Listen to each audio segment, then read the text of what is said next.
Hey guys, what's up? It's Ryan here, and today we are going to do a review of the 16-inch MacBook Pro.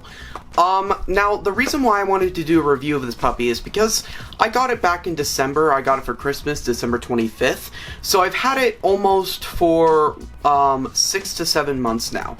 And I kind of want to give you my overall first takes on this thing and why I think it's actually one of the best MacBooks Apple has ever made. I think the first reason why it is the best MacBook that Apple has ever made is the keyboard. The keyboard's incredible. It's the new Magic Keyboard that they put in here, that they pretty much put in the entire lineup. It is a very good keyboard. I would say it's one of the better keyboards I've ever felt on a laptop, if not the best. Another thing I really like about this thing that not a lot of people are talking about is how good the screen is. Now, I understand that the screen itself is not that much different from other Retina displays from the past, from like the 2016, 2017, 2018, 2019 MacBook Pro. But the thing I like about the screen is the smaller bezels. The bezels are super small on this thing, and maybe it looks insignificant to you on like the camera, but in real life it looks way more futuristic in my opinion. I think the bezels are one of the reasons why this laptop is, I think, one of the best in the first place. Another thing that I really enjoy about this laptop is the performance. Now, I just have the baseline model here, so that's the Core i7 9th generation. It's a 6-core processor, 12 threads, pretty standard processor that they put in here. It has 512 gigs of storage, has 16 gigs of RAM, and it also has the 5300M graphics by AMD, so it has 4 gigabytes of VRAM. The reason why I got the baseline model, not the higher end one, is because this thing is already overkill for what I do. And that's the thing that I love about this computer. I'm just gonna jump right into it, is that it's overkill. And that's the thing that I really appreciate about this computer, because as I film more YouTube videos and I make more in the future, I kind of want something that can grow with me and not something that will halter my growth. And that's why I got this. A lot of people don't understand why, if I'm just doing simple things, get a MacBook Pro like this. Well, right now, yeah, maybe it's not going to be super useful, but 5 years in the future, I'm going to be so happy that I picked this thing up. And that's why I got it. Another thing I want to talk about is that I'm not upgrading this thing for a very, very long time. This is going to be my laptop probably for 4 to 5 years. It's just going to be my little companion. But it's extremely powerful. I love it. One thing though that you have to remember about the MacBook Pro 16-inch is that even though it has a 100 watt-hour battery, the battery life isn't as good as the 13-inch MacBook Pro. That's one thing I definitely did notice, is that battery life was a little bit worse than I expected it to be. However, here's the thing. It is still the best battery that I think you can find in a thin and light form factor like this at this price. I haven't seen a laptop out there, besides maybe the Surface, not the Surface laptop, but the Surface Book, that really has this good of battery life for this price. I really don't think it's out there. Maybe there's something out there like it, but I don't think there's one with a dedicated GPU, a 6-core processor that has 11 hours of battery life that's touted. I got more like 6 to 7 hours on this thing just doing basic things. So it is definitely a little bit worse than the 13-inch, which I got around 8 to 9 usually, doing the same things. So it is definitely a little worse than the 13-inch MacBook Pro, but I wouldn't say it's very noticeable. It's really not. I think the battery life on this thing is really good still, for the form factor. Another thing that, you know, I was like a little bit weary about, that not a lot of people talk about, is a Force Touch trackpad. I don't know, maybe I'm not the only one who thinks this way, but I don't really like it too much. Maybe it's just like how I'm accustomed to, you know, clicking. But, you know, they try to train your brain into thinking that it's clicking. To me, it doesn't feel that, you know, that much like I'm clicking. It feels more like I'm just clicking a solid piece of glass. Maybe it's because I've been using the Magic Keyboard with the iPad Pro, but I would like maybe to use the iPad Pro trackpad design where it clicks everywhere but it's a physical button instead of this method.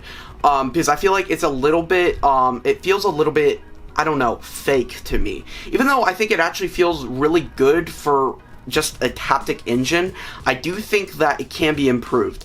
I wish the force touch that you do on the trackpad was the actual touch, not like this light little touch, because it feels very, very light. It almost feels like a stuck mechanical trackpad, and I don't really like that feeling too much. So that is one of my pet peeves, actually, and not a lot of people talk about it, but I'm just not a huge fan of the force touch trackpad. I'm really not. I'm more of a bigger fan of the click anywhere trackpad. But I have to say the trackpad besides that is amazing. It's humongous. It's honestly one of the best trackpads I've ever used. The scrolling is phenomenal. You know everything about Macbook trackpads. They're incredible. I mean, there's not really much else to say. But yeah. Another thing that I have to say about this puppy that a lot of people complain about, and I don't really understand why, is the webcam. A lot of people think that they want to go to a 1080p webcam or anything like that. In my opinion, the webcam on here is actually pretty good. I've used it for Zoom calls. I've used it for anything like that. It's actually a very wide-angle webcam. Like, it shows a lot in the frame, where the iPad Pro doesn't even show as much as this puppy does. Also, the webcam is, like, pretty good quality. Like, I must say, it's not even that bad. Now, for the price, people are like, why does it have a 1080p webcam? My question to you is that if you're doing anything professional on your laptop, why are you using the inbuilt webcam in the first place? I think Apple knows that. I think Apple's like, okay, well, if they're professionals, then they probably have their own dedicated camera. So that's why I don't think it's it's a very fair criticism. Also, how thin the top of the laptop is, I feel like it would be very, very hard to put a good webcam in here. And that's why they haven't put Face ID in here, is because of how thin the top of the laptop is. And before you make the comparison to the iPad Pro of how thin that is, the reason why they were able to fit Face ID is because it's a boxed off design, and it's also quite a bit thicker than the top of this lid. It's about 5 of these lids probably equal around one of the iPad Pros. So that's why this lid is very, very, I would say, that's why they can't really put a good camera into it, really, because I think of how thin this lid is. Now, people will bring up the argument, well, other laptops have done it with similar sized lids. That's true. But you also have to remember, Apple doesn't just do what the industry does. They do their own thing.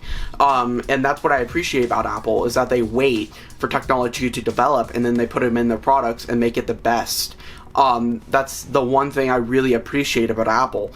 And that's why I stick with them, and that's why I'm a huge Apple fan, right? And I'm gonna be totally transparent with that. I'm a huge Apple fan, right? See, the box is behind me, but I'm getting off track. The main consensus I have to say about the MacBook Pro 16-inch, this is the best laptop Apple makes right now. It's not even close. This is the best. The speakers are incredible. The microphone's incredible. Everything about it is incredible. I actually did a call. I was like singing a song while karaoke was playing in the background. You know how hard it is to depict music from karaoke track? Well, this thing did it perfectly. Like, I was singing and the karaoke track was playing at the same time. And the microphone sounded phenomenal. And also the music sounded incredible through that microphone. And it didn't overlap my voice. It felt like I was just singing with the karaoke track. It didn't feel very very fake. It felt very, very real. So, that will recap my 16-inch MacBook Pro review. I don't recommend getting this right now, just because I think the new one is probably going to come out in the next few months.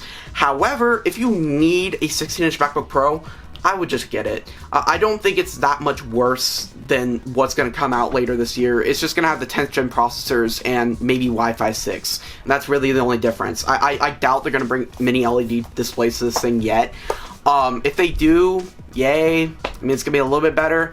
But are you even going to notice it? The display on here is incredible anyway. So I don't think you'll notice it. So if you really need a 16-inch MacBook Pro right now, I would just buy it. I don't think it's going to be much worse than the one that's coming out later this year. Even though I do think one is coming out later this year. My guess is October, but we'll see. Then, yeah, I personally would just buy this now. But, yeah, I hope you all enjoy this video, and I will see you in the next one.